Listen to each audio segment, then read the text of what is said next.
Welcome to the Sarah Scoop Show. It's time to get the scoop with Sarah. Hello, my name is Daphne Maxwell Reid, and a lot of people know me as Aunt Vivian from the Fresh Prince of Bel Air.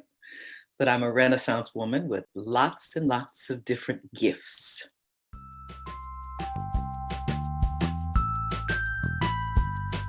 Back to the set was really a blast. We've been in touch with most of the people in the cast over the years. We've been through weddings and births of babies and sadly a funeral, but we see each other often. But it was wonderful to be all together in our former home that we cried when we left.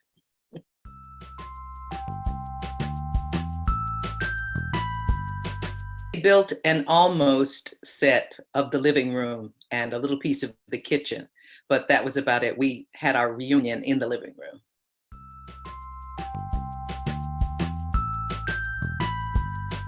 Yes, it feels like it was just yesterday, really.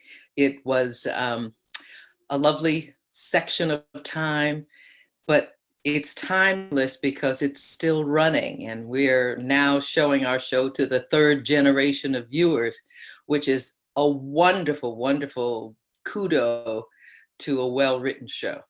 The parent that saw the show originally in the 90s, and then I'll meet their child, which is now a grown person with a child of their own. So they're all talking about the influence of Fresh Prince on their lives.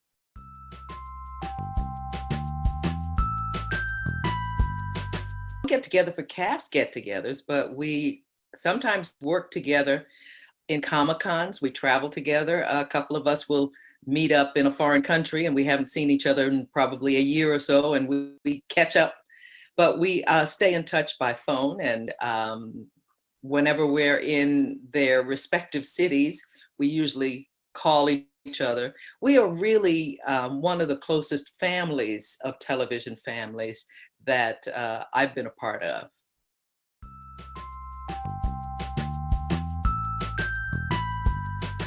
It was exciting. Will produced this. His company produced it, Westbrook, and he was very clever and decided to keep us all separated in separate hotels when we got to LA so that we wouldn't reunionize before we got to the set. So when we finally got to the set and saw each other, it was a glorious reunion. It really was warming. It was a bit surreal, more so for the rest of the cast than for me, because it was the original set, which had been changed when I got there 3 years later. So there was a foosball table in the living room, which was not there when I was on the show. And the kitchen was different than when I was on the show. Otherwise, there were even pieces of sculpture on the bookcase that I remember from the show. So I don't know where the prop house must have had a great source for these wonderful trinkets that made our show. There was an original painting on the wall from the original show. So there were a lot of really nice touches that made us feel kind of giddy.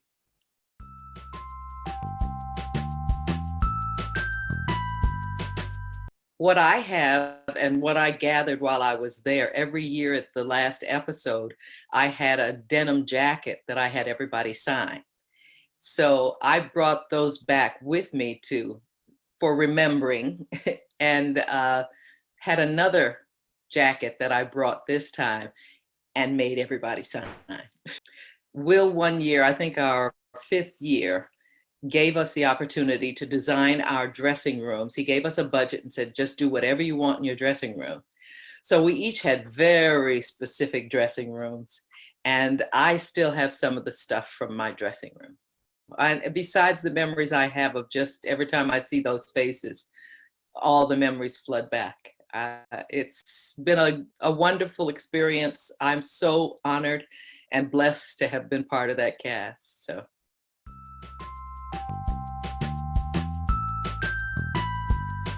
Addressed James Avery's passing over the years in conversations on Zoom calls. But during this reunion, we had a retrospective. There was a film clip that was put together of some of his funny things, some of his pathos that he shared with us on set. And just we continually honor his memory because he was such a rock. He was the core of the show. Will was the satellite moving around the earth, and James was just the rock. He was the center of all the goings ons that were going on in Bel Air.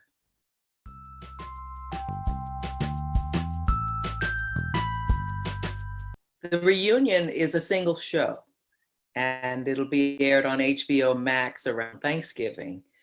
But there is a new series that Will is producing with a young filmmaker, and it is a dramatic version of The Fresh Prince of Bel Air.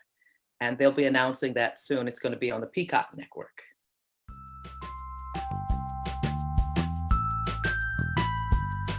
My favorite part of filming this reunion was just all of us being together and sharing the memories that we had and learning things that we never knew about what was going on behind the scenes, or something that happened to one of us the others knew nothing about.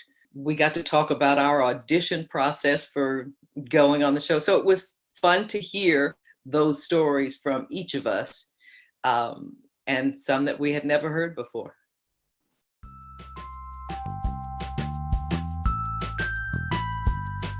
Had been offered a chance to audition for the show when it first started. And I was just wrapping up a series of back-to-back series with my husband, and we were going to rest in Virginia.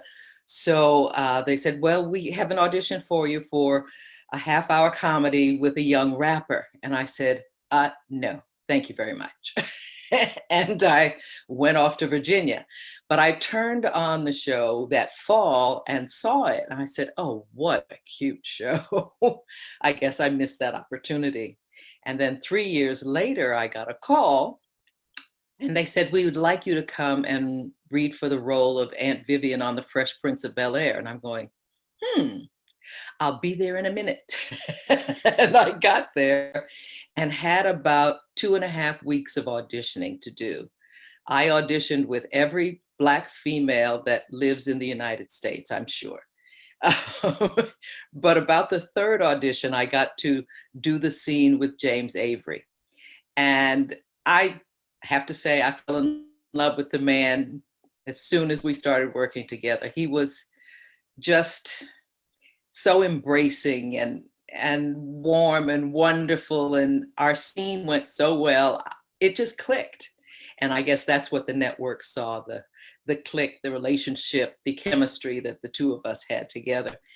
And I was privileged and very, very happy to have finally landed that role.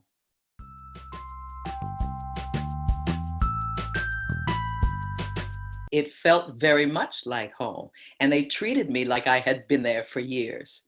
They knew of all my former work, so there was a respect for me as an actress. And I was greeted my first day on set with dozens of red roses and hugs and let's get this going. And we never talked about the former Aunt Vivian. Even if I asked, they said, no, we're not talking about that. I said, okay, fine. So I never knew what happened, and it didn't matter because we just hit the ground running. And the way that they introduced the change, I thought was clever, subtle, and it just happened. Jazzy Jeff came in and said, you sure look different since you had that baby. And Will broke the fourth wall, looked dead into the camera and shrugged, and that was all that was said about it. And it seemed to just flow from there. It was very organic.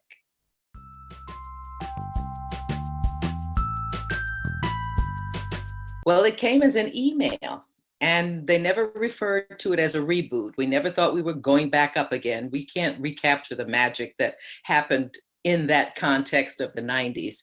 So we don't try to do that. We got invited to a reunion, a 30-year reunion, because the show had just been sold to HBO Max.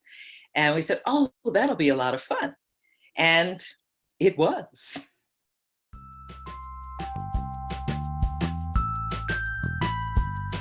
have some favorite episodes that I remember, and I have a favorite memory of every show before the audience got to see us. We were in the back in our dressing rooms and in our hall back there, and we would all gather in Will's room before the show. And he'd have music just pumping back there. And we would be dancing and getting our energy up. And we would have a group grope and a cheer, let's do it. And James and I would dance down the halls. James Avery was one of the best dancers that I've ever encountered. And we could cut a rug. We had a great time dancing together. So every week we would dance down the hall, and then we would gather behind the set with percussion instruments and start keeping up with the beat that the DJ had going.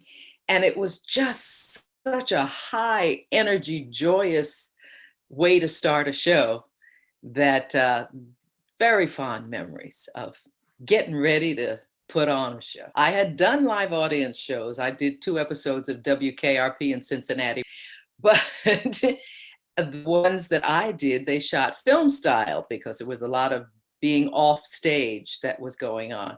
So Fresh Prince was the first time I did a performance before a live audience. And I was a little nervous until the first scene happened, and I just relaxed. It was such an environment that everybody was so supportive of what was going to happen that you just get into the flow of the show and of interacting with these wonderful people, and it just came very easily.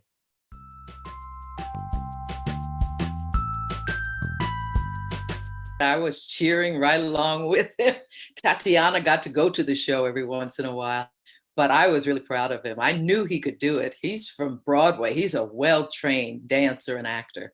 When he got to the finals and won, we were all cheering. There were a lot of phone calls going back and forth about that. And then I got to see him on the road because the Dancing with the Stars winners and a show go around to visit different communities, and he came to Richmond, and I drove to where he was, and I said, I'm here, do it.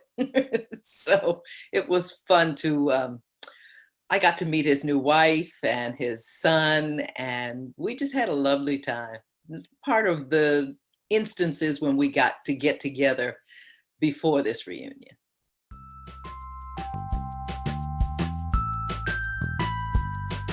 We kind of knew that he was going to be a superstar when you're working with him because he has such commitment and such energy, and he's very, very smart.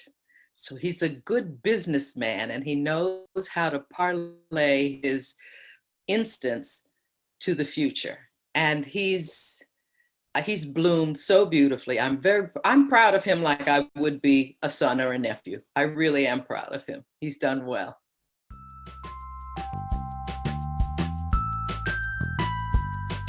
Favorite episode that I really participated in was the Soul Train show, where we got to dance and flashback to our early years. But the favorite show that I love to watch and that moves me the most is when Will's father came and then left again in his life. And the relationship that Will found with James in that episode was just very moving.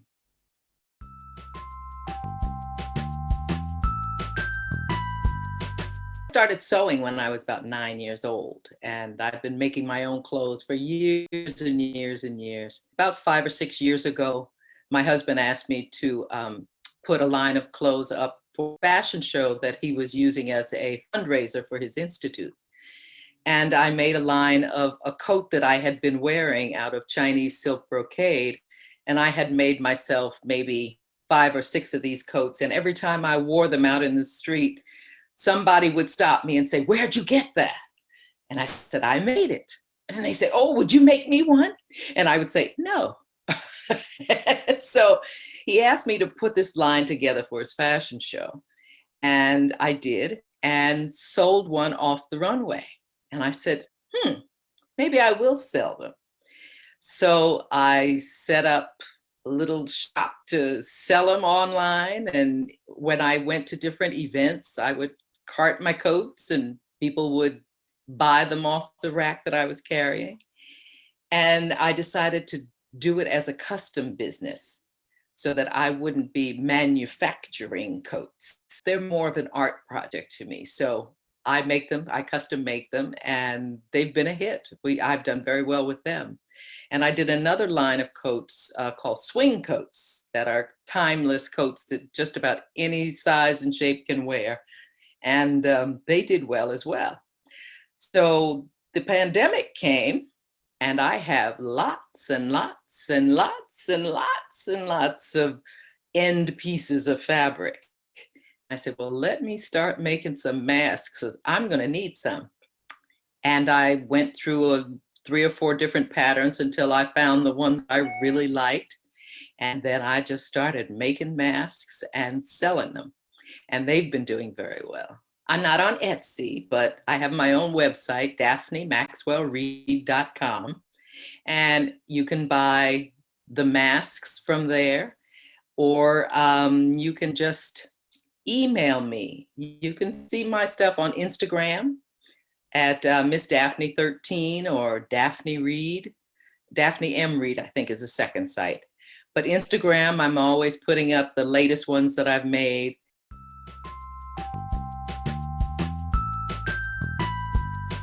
I was born, I guess, with all of these gifts, and I'm trying to manifest all of these gifts while I'm here on this plane. My father used to take pictures of us all the time when I was growing up.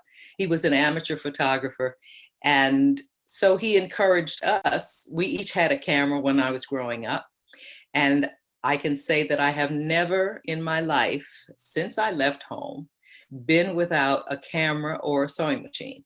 Those are my 2 staples. A lot of people have other things that they cherish, but I cherish my camera and my sewing machines. And I can do anything when I have those tools. So I was taking photographs while I was traveling, working with Tim. We've been all over the world for years and years and years. And I took lots and lots of pictures. And I found out that I was focusing on doors. So in my collection of photos over the years, I realized that, oh, there's a theme here. And I have some friends who I worked with at the Virginia Museum of Fine Arts. And we would have lunches and they said, oh, where were you last time? And I'd show them pictures of where I was and the travels I had been on. And they said, you should do a show. And I said, you got to be a photographic artist to do a show. And they said, you should do a show. I said, okay. So when I turned 60, I woke up and said, I'm going to be a photographic artist. And then I had to figure out what that meant. And I went about exploring the journey of becoming a photographic artist. So I put up a show of doors. They went well, they sold off the wall. And I kept telling stories about them when I was invited to talk about them.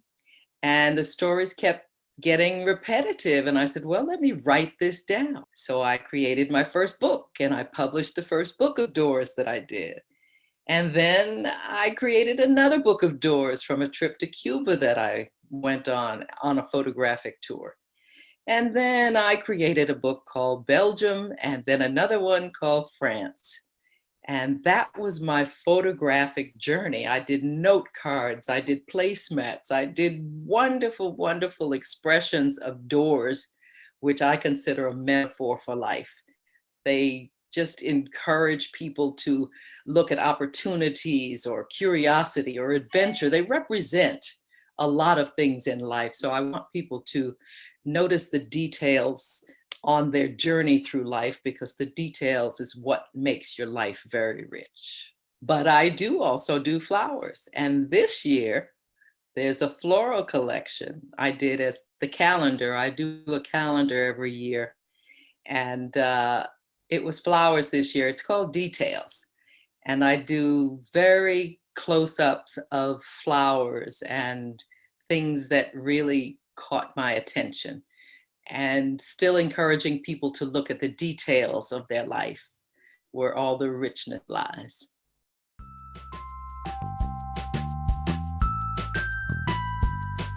For different reasons, I have different favorite places. And for sheer joyfulness, it's Italy. I love Venice. I love Florence. I love a lot of the middle of Italy. I still want to explore more of Italy. I got to do Sicily about 2 years ago, which was just wonderful. And then for total relaxation, there's a little island off of Fiji called Vatulele. And that's where you can just find peace.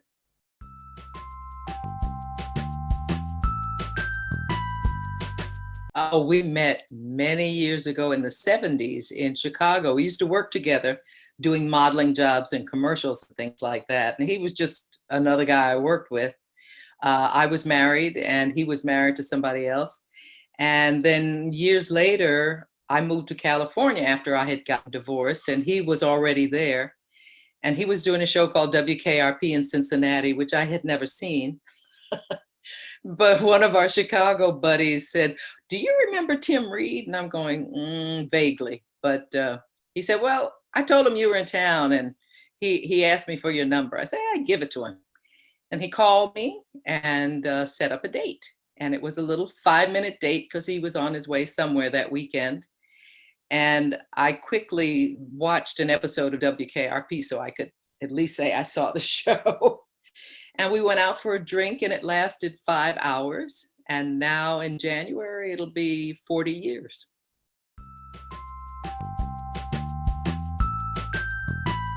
I was on the Sister Sister show. I got to play one of his love interests, Ray, on Sister Sister. He used to come to the show shootings on Friday nights of Fresh Prince, but he was never on the show. And then we've done many, many series together. Snoops, Links. We've done a lot of things together. We built a film studio together here in Virginia, and it just works. Thank you for watching The Sarah Scoop Show. Head to sarahscoop.com for more.